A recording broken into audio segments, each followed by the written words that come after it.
Hi అండి అందరికీ. Welcome to my channel. ఈరోజు రెసిపీ వచ్చేసి చక్రాలు చేయబోతున్నాను. దీన్ని తెలంగాణ వాళ్ళు మురుకులని కూడా అంటారు. చూశారు కదా, నేను ఇట్లాంటిది తీసుకుంటున్నాను చక్రాలు చేయడానికి. దీంట్లో బిల్ల వచ్చేసి ఇట్లా పెద్దగా హోల్స్ ఉన్నవి తీసుకుంటున్నాను. మీకు కావాలంటే మీరు దేంతో అయినా చేసుకోవచ్చు. పిండి కలుపుకోవడానికి ఒక గిన్నెలో 1 గ్లాసు శనగపిండి తీసుకున్నాను. దీనికి 3 గ్లాసుల బియ్యపిండి, 1కి 3 అన్నమాట కొలత.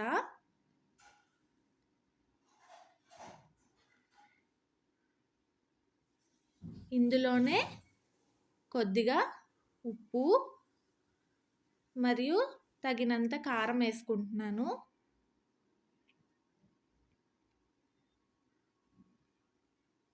కారం ఎక్కువ తినేవాళ్ళు ఇంకొంచెం వేసుకున్నా పర్వాలేదు.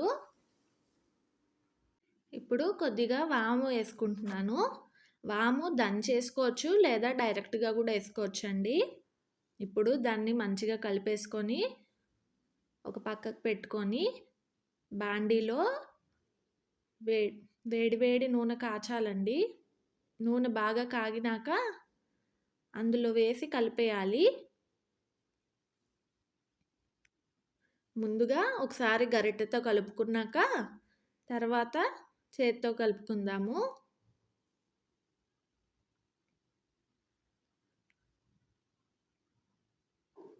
చూసారు కదా, పిండి ఇట్లా అంటే ఇట్లా వచ్చేయాలన్నమాట. ఇప్పుడు చిన్నగా కొద్దిగా నీళ్లు పోసుకుంటూ కలుపుకుందాము.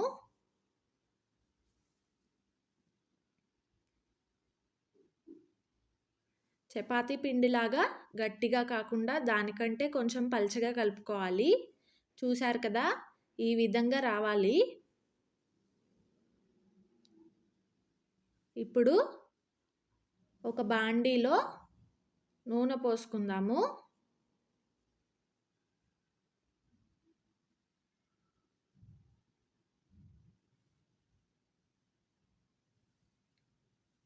నూనె కొద్దిగా వేడైన తర్వాత ఇందాక చూపించిన దాంట్లో పిండిని పెట్టుకున్నాను.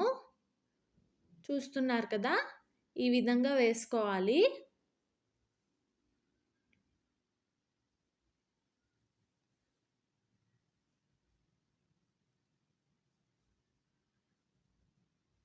కొద్దిగా ఎర్రగా అవుతుంది అనగానే తీసేయాలి. అందులోంచి తీసిన కొంచెం సేపటికి కలర్ చేంజ్ అవుతుంది. చూస్తున్నారు కదా, ఇలా చేసుకోవాలి. ఇప్పుడు రెండోది వేసుకుంటున్నాను.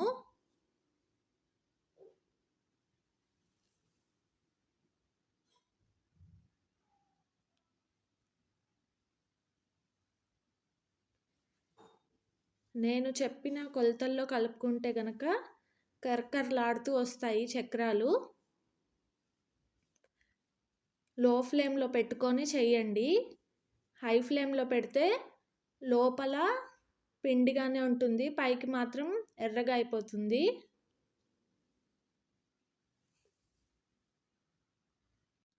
చూస్తున్నారు కదా, ఈ విధంగా మనం చక్రాలు అనేవి చేసుకోవాలి. నా వీడియోని ఎవరైనా ఫస్ట్ టైం చూస్తూ ఉంటే నా ఛానల్ని సబ్స్క్రైబ్ చేసుకోండి. Thank you for watching. Bye bye.